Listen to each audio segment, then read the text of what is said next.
ახსარების მნიშვნელობა რა არის სულიერ ცხოვრებაში? თავისუფლება ან მონობა აი აქ უნდა არჩიოს ადამიანმა, ისე იგი თავისუფლება უნდა თუ მონობა. იმიტომ რომ ხდება ერთ რამეს ადამიანი განცდიდა, რომ რა წამს ეს რაღაცა ადამიანის გულში არის, მანამდე მონურ მდგომარეობაში, იმიტომ რომ ადამიანი რომელიც ცოდვასაც ჩადის, იმ ცოდვის მონა არის.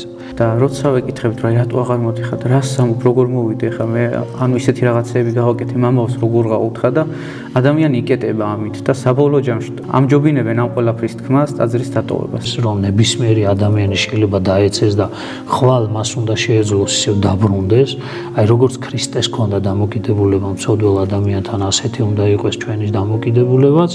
ანუ ქრისტეს ვიცი რომ უნდა ჩემი განკურნება. იცოდეთ, რაც არ უნდა ცოდვაში იყოს ადამიანი, ქრისტეს ჩვენი განკურნება უნდა და ამიტომ სასულიერო პირი ზუსტად ამას უნდა ცდილობდეს. ფურცელზე დაწერილი ახსარებები, რომელსაც სინანული საერთოდ არ აქვს. უბრალოდ დაშვება ნორმად იქცევა და როდესაც ადამიანი მთელი თავის ცხოვრება ეს იაბარებს ახსარებას, ხო, ეს უკვე არის ძალიან დიდი პრობლემა რა.